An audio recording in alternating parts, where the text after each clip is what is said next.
They slammed him against the hood of his own car so hard the windshield wipers shuddered. The sound echoed in the near-empty gas station like a gunshot, sharp enough to make a woman at the next pump drop her coffee cup in shock. In that moment, to anyone passing by, it looked like another routine arrest of a suspicious black man late at night. But the truth was far from routine, and the man in handcuffs would soon become the one person the officers never expected to answer to. Derek Lawson had never been one for flashy clothes or dramatic entrances. At 43, he'd built a quiet reputation as someone steady, methodical, the kind of man who carried his work home in thick folders and never let his emotions bleed across the courtroom bench. Most people in the city of Fairmont knew him simply as Judge Lawson, the one who rarely raised his voice but whose words carried enough weight to still a crowded chamber. Yet here, under the harsh white glow of the gas station canopy, Derek looked nothing like the polished figure of authority. He wore an old gray hoodie, sweatpants stained with hospital cafeteria coffee, and sneakers with the laces half undone. His eyes were bloodshot, not from any drug the officers imagined, but from sitting 12 straight hours by his sister's hospital bed after she underwent emergency surgery. He had pulled in only to grab $20 of gas, barely noticing the patrol car cruising up from the side street. The air smelled faintly of diesel and fried food from the convenience store inside. Derek had no idea that two officers, wired from a long shift, were listening to a vague dispatch about a robbery suspect who was tall, black, medium build, dark clothing. The description could have fit half the neighborhood. To them, Derek Lawson was suddenly a target. "Hands where I can see them!"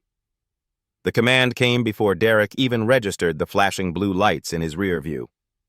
He turned, confused, one hand still gripping the fuel pump nozzle. "Excuse me?" The younger of the two officers, with a close-cropped haircut and a jaw locked tight, pointed his flashlight beam straight into Derek's face. "Now!" Instinctively, Derek raised his hands, the nozzle still dripping fuel onto the concrete. He felt a wave of humiliation rise. Why was this happening? He wasn't speeding, he wasn't loitering, he was simply pumping gas. The older officer circled around his car like a wolf sniffing prey. "What's the problem?" Derek asked, trying to keep his voice even. "You match the description of a robbery suspect." Step away from the vehicle. It was absurd. He wanted to laugh at the sheer laziness of the claim, but the aggression in their tone chilled him. The flashlight beam stayed fixed on his eyes as if daring him to flinch. Derek swallowed the lump in his throat. He had lived long enough to know that arguing at this moment was dangerous. Still, he tried reason. "I just left the hospital. My sister is in recovery. Look." He slowly reached toward his pocket. "I have identification." The younger officer lunged forward, yanking his arm. "Don't move unless I say so." The nozzle clattered against the ground, splashing his sneakers. Derek's chest tightened. He forced himself to breathe evenly. Every instinct screamed at him to declare who he was, to reveal that he was not just a citizen, but a sitting judge, someone whose name had been printed in the city paper more times than he could count. But another part of him, the part that had watched countless defendants in his courtroom describe being silenced, warned him, they won't listen. Not yet. The older officer spoke into his radio. "Possible suspect detained." Bringing him in for verification. "Detained?" Derek repeated, incredulous. "This is a mistake. I have my judicial ID." But before he could finish, cold steel circled his wrists. The cuffs bit into his skin with mechanical finality. His face pressed against the hood of his car, the smell of hot metal and spilled gasoline filling his nostrils. For the first time in years, Derek Lawson felt stripped of everything: his dignity, his authority, his humanity. The woman who had dropped her coffee stood frozen near the store entrance, phone in hand. Derek noticed the red recording light. Somewhere in the back of his mind, he wondered whether that tiny lens would become his only shield. Inside the patrol car, the younger officer muttered something about Another one off the street. The words stung more than the cuffs. Another one. As if his entire existence had been reduced to a stereotype, an interchangeable figure in a parade of mugshots. Derek pressed his forehead against the glass, trying to ground himself. He had heard hundreds of testimonies from people describing this exact moment, the disbelief, the anger, the fear that boiled when the system you served turned against you.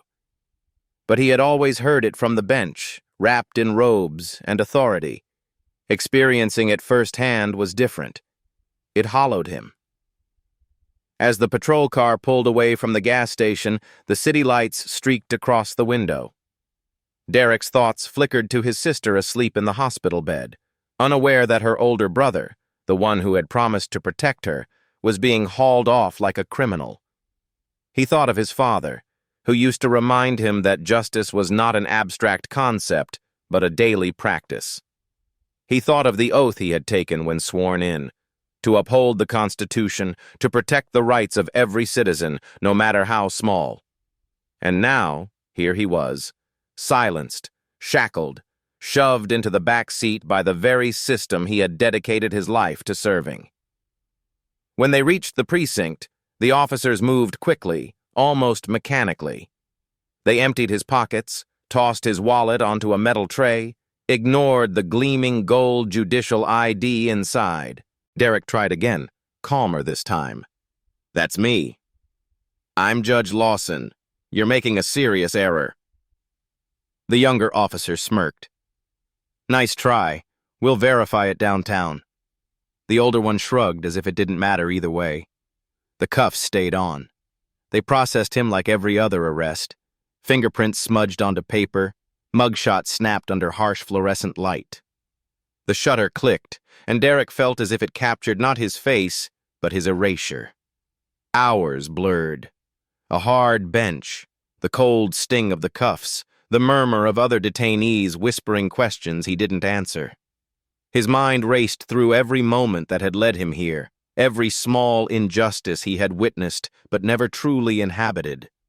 He wondered if this was what fate had arranged all along, a brutal education, a reminder that even judges were not immune to prejudice when stripped of robes and titles. By the time an officer finally released him, after colleagues frantically called in, after supervisors scrambled to confirm his identity, the damage was already done. He walked out of the station at dawn, clothes wrinkled, wrists aching, eyes burning from sleeplessness. The city outside buzzed with early commuters, unaware that a man who held their fates in court had just been ground through the same gears as countless nameless others.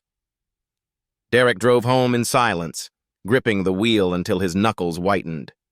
He thought of the woman at the gas station with the phone. Had she posted the video?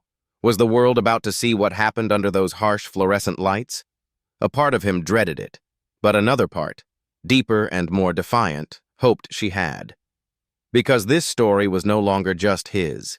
It belonged to everyone who had ever been stopped, dismissed, humiliated for nothing more than existing in the wrong skin at the wrong time. As the morning sun lit the courthouse steps hours later, Derek Lawson walked inside, straightening his shoulders. He was back in his world now, the world of order, precedent, justice. But the fire in his chest was new, raw, undeniable. And when he looked across the courtroom that day, he saw two faces he recognized immediately. The officers who had slammed him against his own car. The battle that had begun under flickering gas station lights was far from over. It was about to unfold in the one arena where Derek Lawson's voice could no longer be silenced. The silence inside the courtroom was taut, like a rope stretched to its breaking point. Derek Lawson sat at the bench, his black robe draped over his shoulders like armor. Yet beneath it, the bruises on his wrists still throbbed, a quiet reminder of the previous night's humiliation. His gaze swept across the room, steady, controlled, until it landed on the two officers at the defense table. They avoided eye contact, but he felt the memory flash between them. The gas station, the cuffs, the look of disbelief on his face when they ignored his judicial ID. He struck the gavel once, the sound echoing through the chamber. "Court is in session." The attorneys rose, shuffling papers, already preparing motions. One of the defense lawyers immediately filed for Derek to recuse himself, arguing that his personal involvement made him unfit to preside. Derek listened, nodding slightly, as if weighing the motion carefully. But deep inside, a storm raged.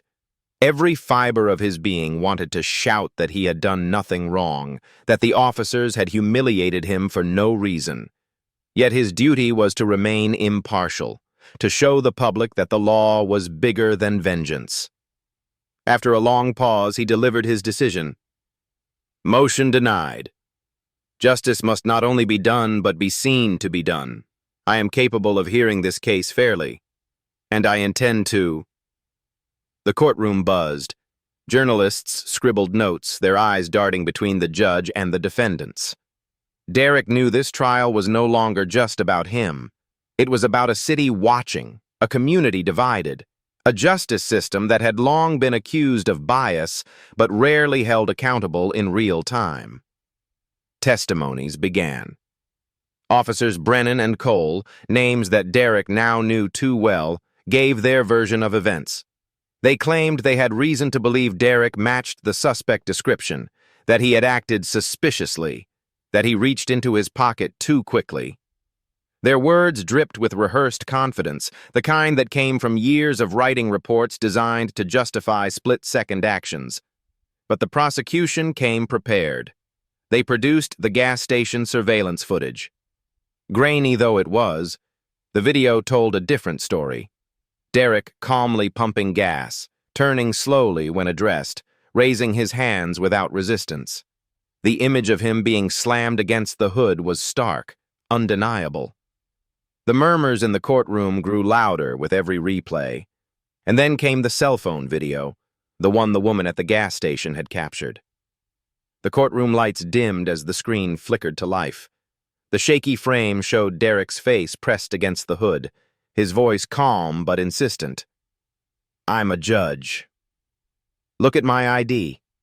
The response from one officer, "Save it for downtown," echoed louder than any gavel. Derek watched the jury shift uncomfortably in their seats. He felt the heat of their indignation rising, but he also felt something else. A dangerous surge of vindication within himself. He tamped it down.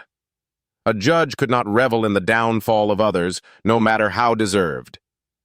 As the trial stretched on, more cracks in the officer's defense appeared. The prosecution presented evidence that Brennan and Cole had been under pressure from their department to increase stops, part of an unofficial quota system. Emails and internal memos showed language like proactive engagement and performance targets, thinly veiled directives that encouraged officers to stop as many people as possible, regardless of probable cause. Patterns emerged. A disproportionate number of those stopped were Black or Latino men. One civil rights expert took the stand and described the long shadow of pretextual policing, where vague descriptions and hunches were used to justify racial profiling. Derek listened intently, his face neutral, though every word resonated with the pain still lodged in his chest.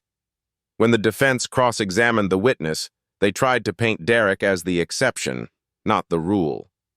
"This isn't about systemic issues," the attorney argued. "This was one misunderstanding on a late night." But the prosecution countered with hard data. Dozens of cases where men fitting similar vague descriptions had been stopped, searched, sometimes even booked, only to be released without charges. The narrative was shifting. This wasn't just about a single mistake. It was about a pattern of dehumanization. Through it all, Derek fought to keep his expression unreadable. Yet flashes of memory assaulted him. The cold hood of his car, the smirk of the younger officer, the clink of cuffs. He reminded himself over and over, he was not here as a victim, but as a judge. Still, at night when he returned home, the mask slipped. He sat at his kitchen table, staring at his hands. His sister, still weak from surgery, called to check on him. He lied and said he was fine. But the truth gnawed at him. For all his years on the bench, for all his education, for all his dignity, none of it had protected him from being reduced to a suspect because of his skin. The following day brought the most difficult moment yet. Derek was called to testify, not as the judge, but as a witness. He stepped down from the bench, removed his robe, and took the oath like any other person. The symbolism was stark. The man who usually demanded truth now swore to tell it. His testimony was steady, precise. He recounted the gas station, the raised hands, the ignored ID, the cuffs. He didn't embellish. He didn't need to. The facts themselves were damning. At one point, the prosecutor asked how he felt when his identification was dismissed. Derek paused. He looked at the jury, then at the officers. "I felt invisible," he said. "Not as a judge, not even as a man. Just invisible. As if nothing I carried, my work, my title, my humanity, mattered." The courtroom fell silent. The words lingered, heavy as iron. The defense tried to shake him, pressing him on whether he moved too quickly, whether the officers could reasonably have believed he was dangerous. Derek answered calmly, each reply cutting through their attempts to distort the narrative. "I did everything to show compliance," he said. "And yet, I was treated as a threat." When he returned to the bench afterward, he felt lighter somehow, as if speaking the truth had cracked open the suffocating weight of silence. Yet he also felt the enormity of the moment. His words were not just about himself. They were about every person who had ever said, "I did everything right," and still it wasn't enough. The trial became a crucible. Protests erupted outside the courthouse, some demanding the officers be fired, others accusing the judge of bias. News vans lined the street. Commentators on television debated whether Derek should have recused himself, whether the officers were scapegoats, whether this case symbolized deeper cracks in American policing. Derek shut it all out as best he could, focusing only on the evidence before him. Inside, he noticed the officers' demeanors shifting. Brennan, the older one, began to look weary, as if the weight of his choices pressed harder with each passing day. Cole, younger and sharper, still carried defiance in his eyes, but even that began to falter when confronted with his own voice on tape. "Quota or no quota, we need the numbers. Doesn't matter who we stop." The jury listened. The city listened. And Derek Lawson, who had once been shoved against the hood of his own car, now held in his hands not just his own dignity, but the fragile possibility of change. By the end of the second week, the outlines of a verdict loomed closer. The prosecution's case was strong, the defense unraveling. Yet Derek knew that justice was more than verdicts or punishments. It was about what came after, the reforms, the reflection, the humanity restored. As he adjourned court one evening, he caught sight of Brennan glancing at him with something unexpected in his eyes. Not defiance, not contempt, but something closer to regret. Derek filed it away. The story wasn't finished yet. The real reckoning was still to come. The day of closing arguments arrived with gray clouds looming over Fairmont, the kind of sky that pressed down on the courthouse dome like a warning. Inside, the air felt charged. The rows filled with reporters, activists, and ordinary citizens who had taken the day off just to witness history. Derek Lawson adjusted his robe, his mind sharp despite the exhaustion etched into his face. He knew the city was waiting not just for a verdict, but for a message. The prosecution went first, delivering a measured but passionate summation. They reminded the jury of the surveillance footage, the cell phone video, the incriminating emails about quotas. They spoke of dignity denied, of rights brushed aside. "This case is not about one man's humiliation," the prosecutor concluded, voice rising. "It is about whether we accept a system where power excuses prejudice." The defense countered with a different picture. Two officers making a split-second decision under pressure, men trying to do their jobs in a dangerous world. They urged the jury to see the incident as an unfortunate misunderstanding, not a crime. If we punish officers for every misstep, the defense attorney warned, we paralyze those sworn to protect us. Derek listened without flinching, though his pulse hammered in his ears.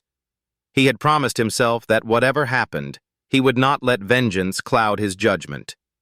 But he could not deny the deeper truth. This trial was not about crippling law enforcement, but about demanding accountability. When the jury retired to deliberate, the tension inside the courthouse grew unbearable. Hours passed. Rain streaked the tall windows, casting watery shadows across the marble floor. Derek sat in chambers, staring at his reflection in the polished wood of his desk. He thought about his sister, now recovering at home, who had urged him that morning to make this mean something. He thought about his father's old advice: justice is daily work, not just grand pronouncements. And he thought about the young officer's smirk at the gas station, and how that smirk had become a symbol of something much larger than himself. At last, the bailiff's knock summoned him back. The jury had reached a verdict. The courtroom filled again. Derek's gavel cut through the chatter. The four-person rose, paper trembling slightly in hand. On the charge of unlawful detention and violation of civil rights, we find Officer Cole guilty. On the charge of misconduct in office, we find Officer Brennan guilty. Gasps rippled through the gallery. Cole's jaw tightened, his eyes blazing. Brennan, older and heavier, slumped in his chair, a hand covering his face. Outside, the sound of cheers from protesters filtered faintly through the walls. Derek allowed the moment to settle, then delivered sentencing. Cole, the younger officer, would face suspension without pay, mandatory retraining, and probation under close departmental supervision. Brennan, whose leadership had perpetuated the quota culture, would face a longer suspension and removal from supervisory duties. More importantly, Derek ordered structural reforms. The department must abolish numerical performance targets, implement bias training supervised by independent experts, and equip officers with body cameras reviewed by a civilian oversight board. His voice was steady, authoritative, but every word carried the weight of personal experience. "This judgment is not about vengeance," Derek declared. "It is about rebuilding trust. Law enforcement must protect rights, not numbers. When power ignores humanity, it corrodes the very justice it swears to uphold." The gavel fell. The case was closed. But the story did not end there. Weeks later, reforms began to take root. The city council, pressured by public outcry, funded the oversight board. Officers underwent intensive workshops where community members shared personal stories of racial profiling.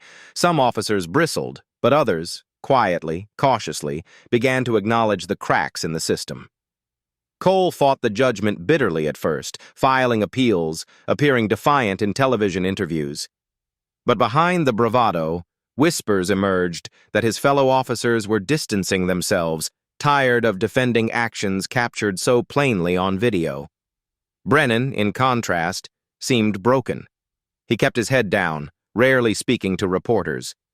For a man who had built a career on command, the fall from authority was devastating. One afternoon, as Derek left the courthouse, a figure waited by the steps in the drizzle. It was Brennan. His suit was wrinkled, his eyes ringed with exhaustion. For a moment, Derek braced for confrontation, but instead, Brennan extended his hand. "Judge Lawson," he said quietly, "I wanted to apologize." The words hung in the damp air. Derek searched his face, looking for sarcasm, but found only weary sincerity. "I thought I was protecting the city," Brennan continued. "I thought the quotas kept us sharp. But I see now all they did was blind me. I humiliated you. I humiliated others. I can't take it back, but I can own it." Derek hesitated, then shook his hand. The gesture didn't erase the pain, but it planted a fragile seed of something better, accountability paired with remorse. Months rolled forward. At community meetings, Derek spoke not as a victim, but as an advocate for change. He reminded citizens that reform was not magic, that it required persistence, vigilance, and courage from everyone. Policies matter, he told a packed hall at a neighborhood center, but so do daily choices. The choice to see each person as human, the choice to question our own biases, the choice to treat dignity as non-negotiable. In the audience that night sat his sister, smiling proudly. In another row, Brennan sat quietly, listening. A civilian now stripped of authority, but perhaps gaining a different kind of wisdom. Cole was absent. He had transferred out of Fairmont, chasing a fresh start in another state. Some wounds did not heal easily. The city began to shift. Reports of arbitrary stops decreased. The Oversight Board's first review forced transparency into dark corners. Small victories, fragile but real, accumulated. And Derek? He carried the scars, visible and invisible, but also something new, a sharpened sense of purpose. He knew he could not undo what had been done to him, but he could ensure it meant something for others. Standing on the courthouse steps one evening, he looked out at the city bathed in golden sunset. He thought of the gas station, the cuffs, the humiliation, and how those moments had transformed into reforms that touched countless lives. He thought of Brennan's apology, imperfect but human. He thought of the countless men and women who would never sit on a bench, who would never have the platform he did, and how he now bore responsibility to amplify their invisible struggles. His voice, steady as always, carried a final reflection. Justice isn't a gavel strike or a headline. It's how we choose to see each other when no one's watching. That's where it begins. He let the words hang, then turned and walked back inside, the courthouse doors closing behind him like the final page of a chapter. And to you watching this story unfold, what do you think true justice looks like? Can systems really change, or is it up to each of us, in small daily acts, to carry the weight of fairness? Share your thoughts respectfully in the comments. If this story moved you, please like this video and subscribe for more stories that remind us of the resilience, the pain, and the hope that shape our world.